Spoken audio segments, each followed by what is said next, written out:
Why don't you give me a sign? This is Corinna Jane. The leaves are trailing on that shore. It's not your problem, it's mine. With her brand new single, Give Me a Sign. Me to your door while the world still spins. As featured on BBC Introducing. It's just the way it's gotta be. Give me a sign about the things that we don't know. Why don't you give me a sign? Corinna Jane, Give Me a Sign. Out now. It's not your problem, it's mine.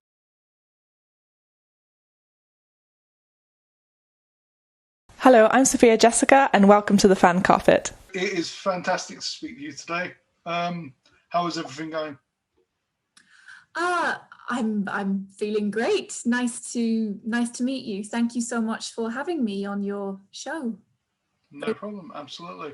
So, if we go back to the beginning, was there a defining moment for you to get into the entertainment industry? It's something I've always wanted to do, and I can't really explain why. I don't have an answer when people say, "Why do you want to act?" It's just the only thing I've ever wanted to do, and I can remember even when I was a child wanting to go to drama classes, and I always knew I would go to drama school, and that might not sound like a big thing, but coming from my background and my family, I knew nobody who had gone to drama school, so it was seen as a very strange thing by my family and friends, but I always knew I would do it. I remember when I was 13 thinking to myself, you've got 4 years until you've got that audition to do to get into drama school, and you've got 4 years to get to the stage where you're good enough to get in. And I think maybe most 13-year-olds don't think like that. So I think I was a strange and quite serious child, but here I am. Well, we're all the better for it. And we're all the better for it. So you're currently campaigning for the Equity Screen and New Media Committee. Yes. You have a unique perspective, having worked in the low budget area of filmmaking for a long time. What do you feel that you'll bring to the committee? Well, so you're right, I am standing for a seat on the Screen Committee at Equity. I'm a long-time Equity member and I'm the Secretary of West London, so I have a lot of experience at a sort of branch level. I think one of the problems with Equity is that the people who kind of set the Equity policies tend to be very experienced, and of course they are, you know, that's how it works. You're very experienced and then you get a big job at Equity. But they're used to working on quite big sets that have a lot of money. And I'm sure, as you will know, when you're working on a set which the producers don't have quite so much money, you face a lot of different problems and you encounter different issues. And I've been saying for quite a long time that Equity needs to be aware of this ever-growing sector of low-budget independent filmmakers. We can't just ignore them and pretend they don't exist. So for instance, Equity's current definition of a low-budget film is a film with a budget of less than £3 million. And I think that definition might have been fine 20 years ago, say, but the industry has moved on and Equity needs to move with the times. I've done sets where people are making films for £50,000, £100,000, you know, and when you have that, you know, such a small amount of money to work with, you're encountering different problems. And I think it's not good enough for Equity to just say, oh, well, come back to us when you've got 3 million and then we'll talk. You know, Equity has to have a voice in that low budget sector. There are thousands of people working in that sector. We can't just pretend they don't exist. So what I did is I went to Equity. I went to our big conference that we have every year back in 2019, and I spoke about this issue and the need for Equity to have some kind of input in this sector of the industry. The thing is, most filmmakers don't start out with 3 million. You start with a low budget and you work your way up. And I wanted us to have some kind of agreement in place that people could use when they're working their way up towards the 3 million. And we came up with this, which I can show you. Yeah. Is a special agreement for, well, they've called it festival circuit films. I mean, I would call it low budget films, but Equity have used the phrase festival circuit films. And what it does is it allows you, if you're a producer, to use an equity contract, but you can pay national minimum wage. You don't have to pay the full equity packed wage to your actors because it's quite a lot of money, and I understand they don't have the money. So it's just a way of kind of using Equity's working practices and our guidelines and our standards, but without having the big money, if you know what I mean. Mm-hmm. Get people into the way of using equity contracts, even in the low budget sector. So I'm talking quite a lot now. I'm aware you've. No, that's cool. No, it's all because we're embarking on that ourselves at the moment. We're raising the funds for our first short film. Yeah. We're hoping we're working to a budget of 15 grand. Yeah, exactly. So there's so many people. We're just raising it at the moment. Yeah, and that's the thing, and there are so many filmmakers making films for £15,000, £20,000, and you can't insist that they, you know, if you try to sign up to an equity contract, you've got to pay actors the same amount that a film would that has 3 million, and obviously that's not going to work. So I think the thing is, we at Equity, they have a special fringe theatre agreement for theatre producers working on a low budget. So they recognise fringe theatre as being a separate entity. But I feel we haven't got quite the same amount of respect for low budget film. And I draw this parallel between fringe theatre and low budget film. I think it's the screen equivalent of fringe theatre. So why is there no agreement in place for filmmakers like yourself who haven't got to play with, but still are making good work? And I did some research before I sort of drew up this document. I have a lot of friends, as you can imagine, that work in the low budget sector because that's where I work. And my friend Richard was saying to me, he's tired of being lumped in alongside a sort of criminal element, this feeling that he's kind of taking advantage of actors because he doesn't pay union rates. And he said, you know, I'm not taking advantage and I'm not a criminal. It's just that I can't afford to sign up to your equity contract because it's designed for people with millions of pounds in their budget. And I think that's totally fair. So, yes, I want to get on to the screen committee at Equity so that I can kind of take this initiative further. We need to get the word out that this document exists. I think a lot of filmmakers don't even know it exists. And, you know, hopefully kind of implement it and get people to sign up to use it.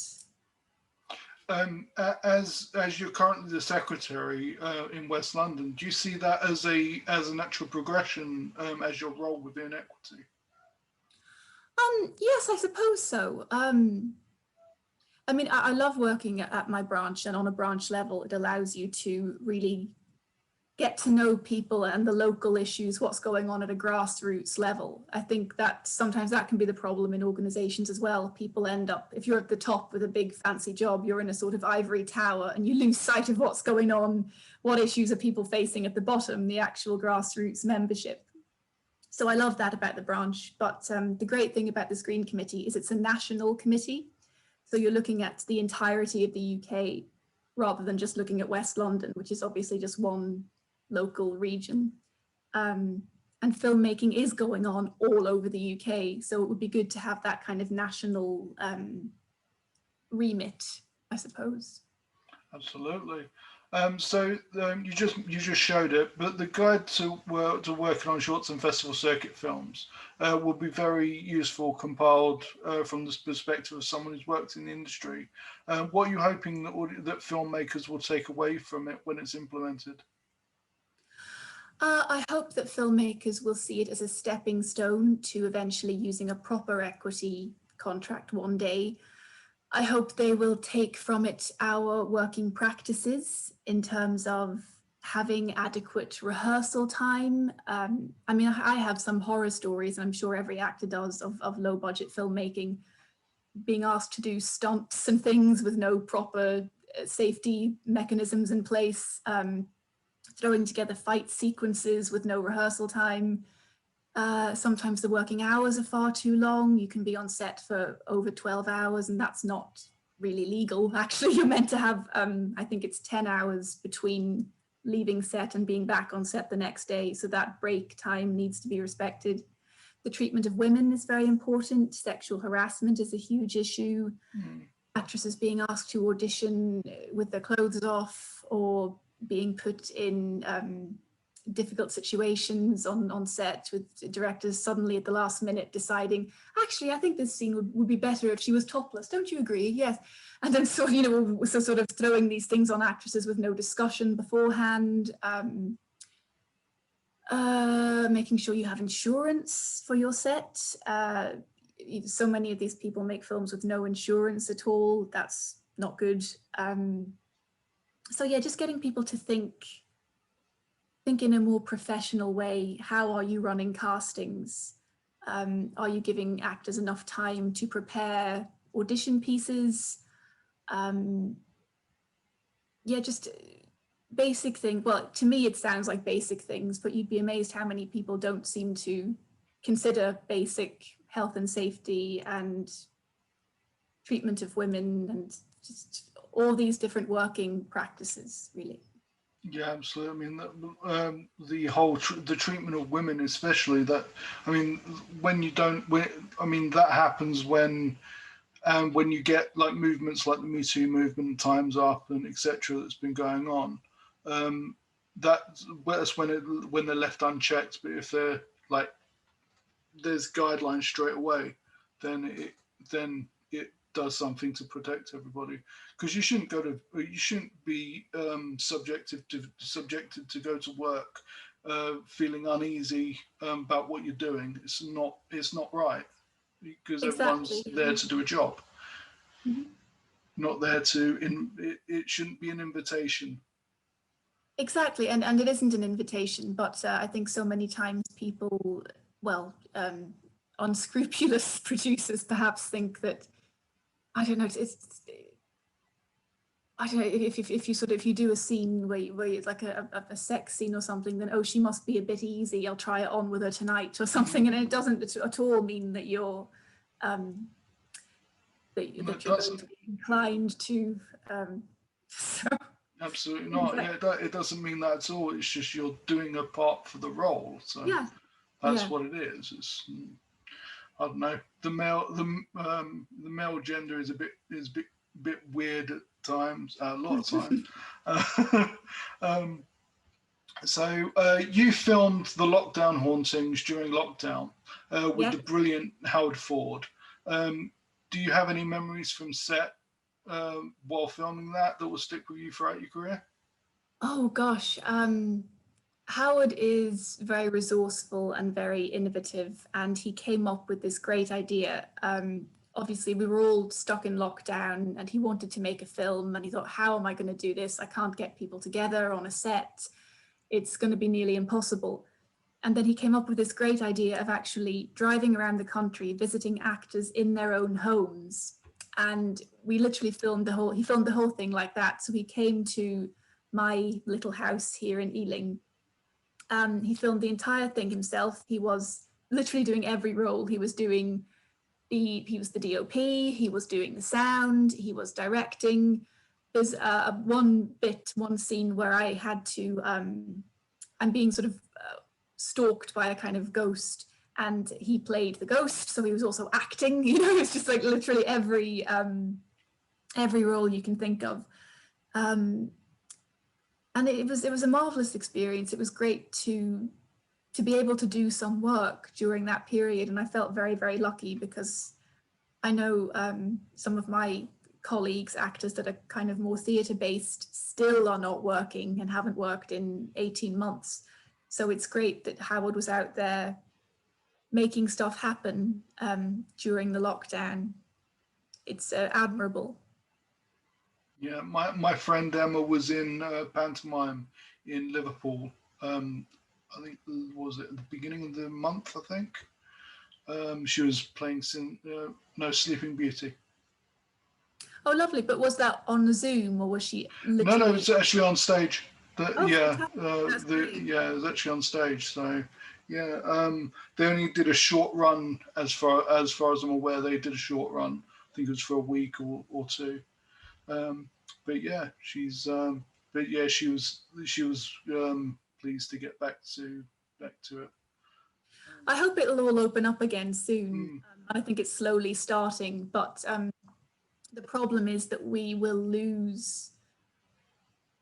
It's the smaller companies that suffer. You know, the bigger companies that have a lot of money will be all right because they have money anyway. They have enough money to sort of weather the storm.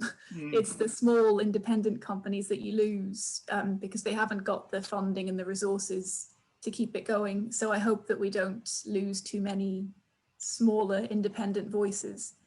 I hope. Yeah. So yeah, I mean, having said that, though, there are some big chains that are hemorrhaging money because they've got a lot of debts, and they're closing down. Yeah, I know over in America there was a big thing about I think it was Regal. I think it was Regal Cinema chain that was that had to close down. I believe AMC was one of them as well. And AMC owns some stuff over in the UK, but I'm not 100% sure. Oh gosh, well that's really bad then. If even places like that are finding it tough. Yeah. So you work on short films as well as features. Do you approach the storytelling differently when getting into those characters? No, absolutely not. It doesn't matter to me whether a film is 5 minutes long or 2.5 hours long. It's the same process. I do exactly the same thing. Cool. Yeah. Yeah. Great. So are there any other aspects of the industry that you'd like to pursue? I mean, you're obviously a phenomenal actress, but do you want to be a producer or a director at some point, or? No, I don't. I'm very happy. I have enough to do. Acting is a full-time job. Yeah. No, I act and I'm trying to do equity stuff, and after that I need to go to bed and sleep because I'm exhausted. Enough for anyone. Yeah, absolutely. So you work a lot in the horror genre. Looking at your resume online, you have The House on the Cliff out later this year. But what is your preferred genre, and do you have any favorite films or TV shows? You know, I actually don't really care about genre. Genre is not important to me. What's important to me is the quality of the work, especially the quality of the writing. And if the writing is good and I feel that the scenes are well constructed and the characters seem like interesting people, I'm happy to do anything. The reason that I do so much horror is because, as I've said, I work in the low budget sector. And horror is one of the easiest genres to sell. So low budget filmmakers make a lot of horror because that's the best chance they have of selling it. So that's why I make a lot of horror. But especially if you haven't got a big name attached, if you've got unknown actors and you're trying to sell something, horror, because it's genre, will be the easiest thing to sell. But I'm open to offers of anything. I do have my first sort of science fiction film coming out. I'm not quite sure whether it'll be this year, possibly it'll be 2022, called Lola, which is about the relationship between two sisters who find a time traveling machine. And it's nice as well because it centers that relationship between two women, which you don't see that often either. So I'm looking forward to that as a sort of break from the horror genre.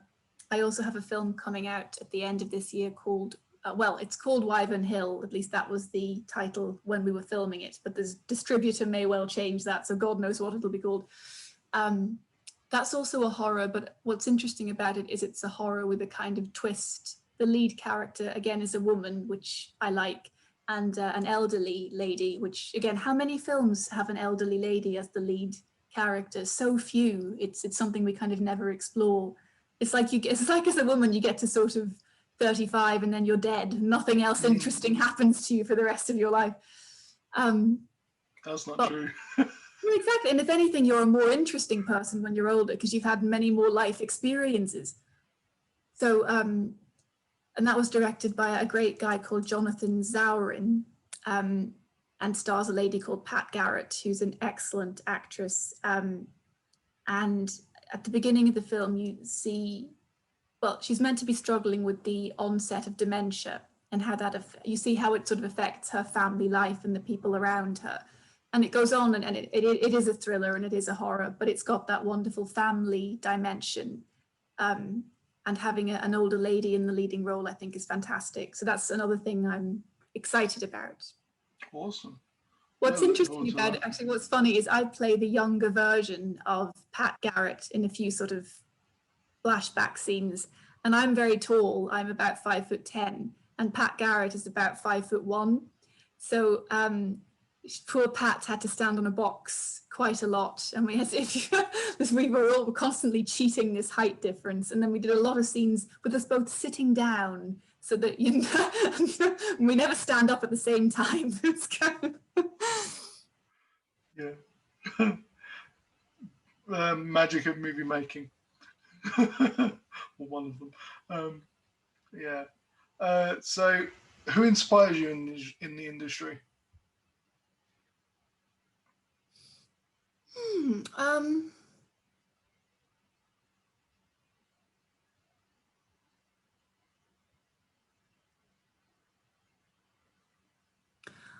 I'm taking quite a long time to think of an answer. I think I'm inspired by, I look at the women in equity who are older than I am. There was a wonderful lady who just passed away recently called Joan Blackham.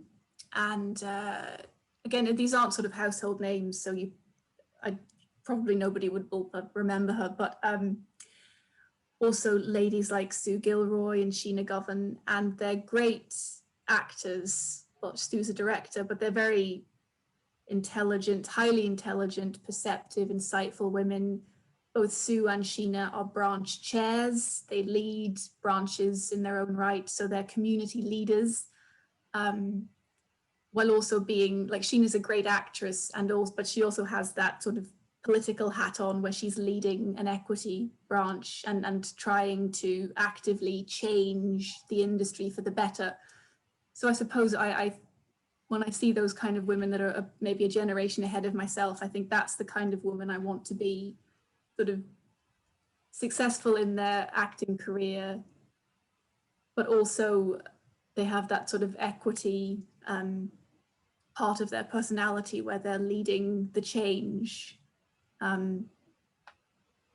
Yeah, just very capable, intelligent women. That's who I look up to on a personal level, women like that.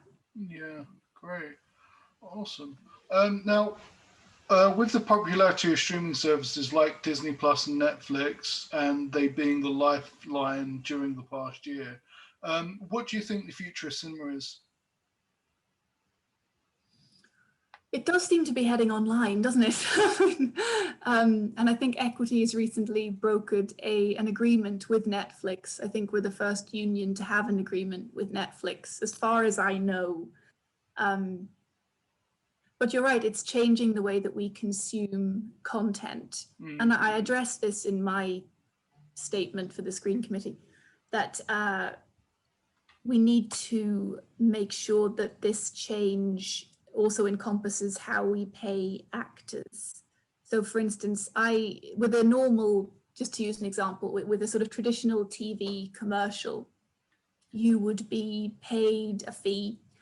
And then if they wanted to show that commercial in a different region, for instance, if they wanted to show it in America or Australia, you would be paid another fee on top of that. Or if they wanted to extend the usage fee from 6 months to a year, say, they would pay you something else. And thus actors were able to earn enough to live. But about a year and a half ago, I did a commercial, which not for a traditional TV channel, but for Instagram. And I was paid the princely sum of £150, which is not very much. And that is still playing today, and it's got a worldwide audience. You know, if something's on Instagram, it's accessible all over the world, and it's played sort of indefinitely. So it's not just for 6 months or a year, it's just forever and everywhere in the world, and you get one fee of 150 quid. And that is the kind of thing that we need to be looking at. You know, the world is changing. The way that actors are employed is changing. The way that we consume content on the screen is changing. We need agreements to change with it. The new agreements need to reflect the new world that we're living in. And it's difficult. It's very difficult because there's no body representing Instagram that we can go and negotiate with. But we've got to try and come up with something. It's becoming increasingly difficult for an actor to just live off acting alone. Nearly every actor I know has some other side job to make money, and it's because these agreements aren't in place. It's quite disproportionate when you think about it. £150 for global saturation and it could to go on forever. As long as they want to use that campaign, it's very disproportionate.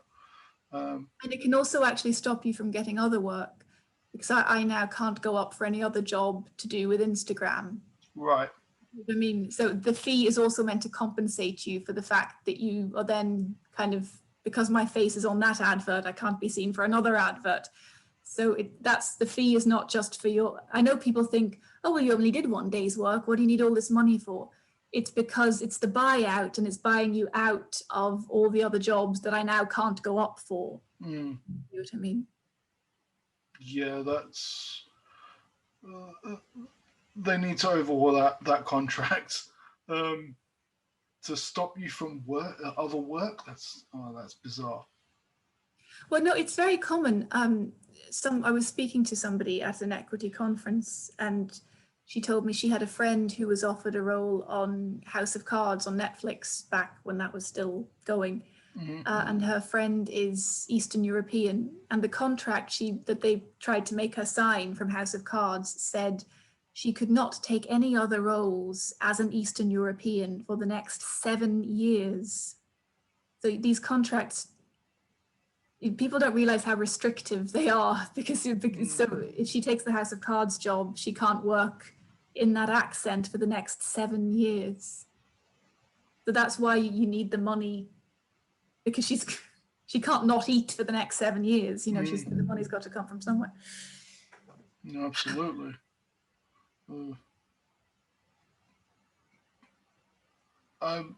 Wow, I didn't realize. I mean, this is one of the reasons I don't like contracts. I don't like them. They kind of annoy me, but then they're a necessary evil, I guess. But as long as it benefits both parties, or all parties. Well, the thing is, it doesn't benefit both parties. There are so many actors now. The industry is oversaturated.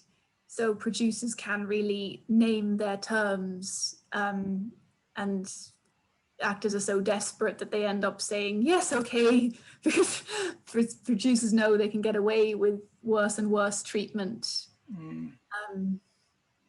So it's difficult. Yeah, very bad. Yeah, I'm sure something will be done about, well, I hope something's done about it soon. I mean, we're trying, and I'm trying by running for this committee. Yeah. But You've got it's the Husting event this Thursday. So, I mean, is that like the last attempt to get your voice heard before the final vote, or? Well, the voting is open now, and it'll be open until 9th July. So you've got a chance to, it's quite simple. There's a little online link, and you click on it and it takes you to a form, and you can fill it out in a few minutes. Equity have organised a hustings this Thursday at 6 p.m. on Zoom. So you register on Eventbrite, and then you can come. It only lasts an hour and a half, and you can meet, I think there's about 16 candidates standing, and we're all going to speak a bit, and you can ask us questions, and it's just a good way of getting a discussion going. And if you're interested, you can come and see the candidates, hear our thoughts, decide who you want to vote for, if any of us appeal to you. So yeah, people are very welcome to come.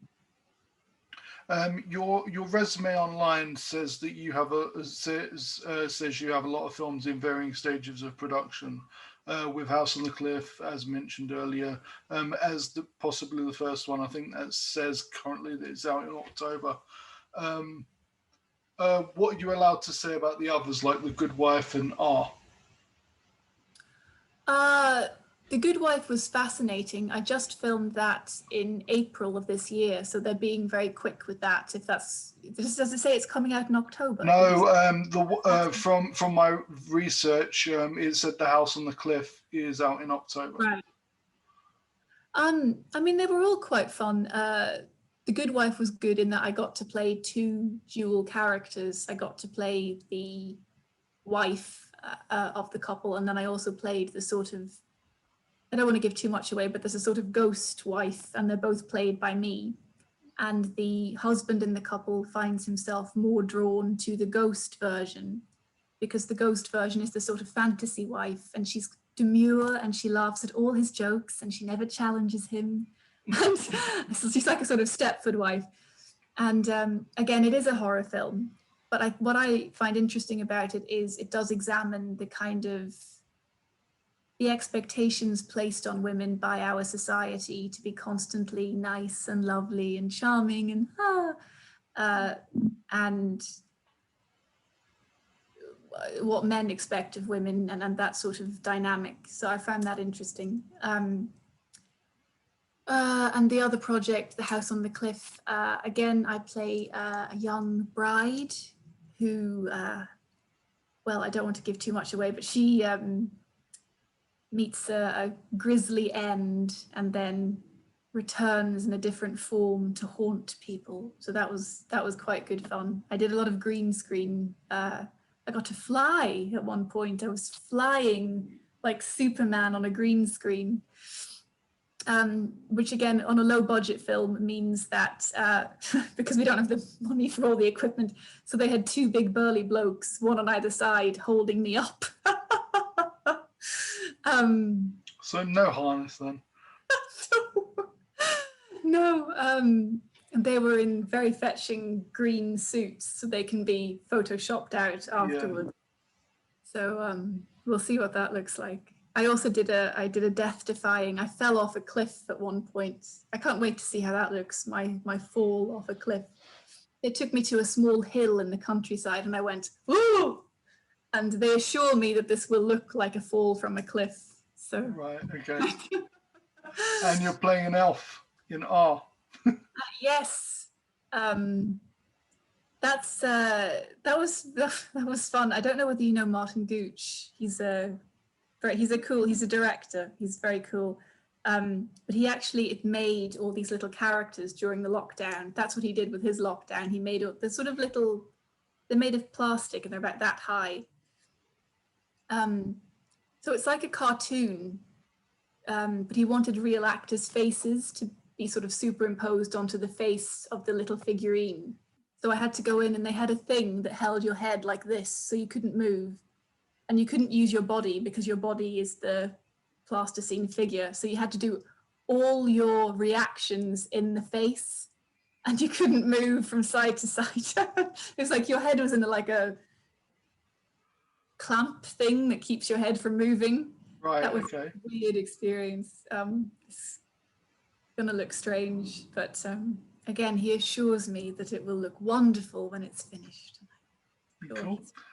Look forward to that. That sounds like fun. So where can we find you online to keep up with everything you're doing? I'm on Instagram. I'm on Facebook. I don't have a website. Maybe I should get a website. But honestly, I just post things on Instagram. So that's probably the easiest way. Just follow my Instagram. Cool. Is that just Ayvianna Snow? Yeah, just Ayvianna. Cool. That's great. Okay, well, it's been wonderful to speak to you today. Thank you so much. You've been so kind, and it's been very kind of you to have me on. Thank you. Yeah, no worries at all. Yeah, I look forward to everything you're doing. Yeah, all your projects sound like fun. So let's I'll be looking forward to watching those when I get a chance. Thank you so much, Mark. No worries. Take care of yourself. Look after yourself. Bye. Bye. Thank you for watching The Fan Carpet. Please follow us on Facebook, Twitter and Instagram for more content next time.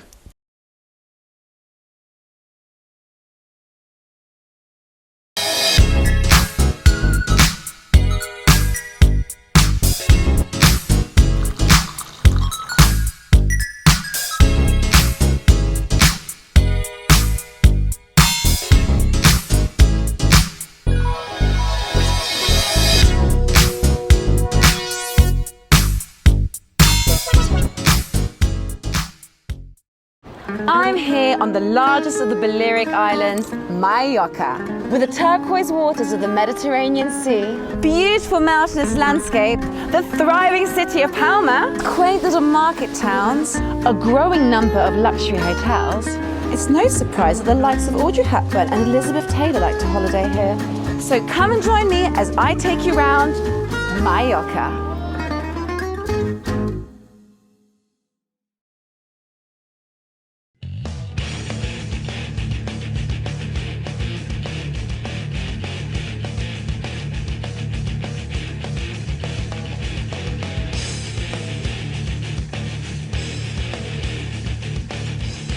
Thank you for watching The Fan Carpet. If you like this video, be sure to click that thumbs up button at the bottom of your screen.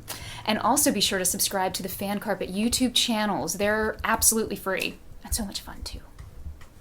Be sure to check out the official website, thefancarpet.com.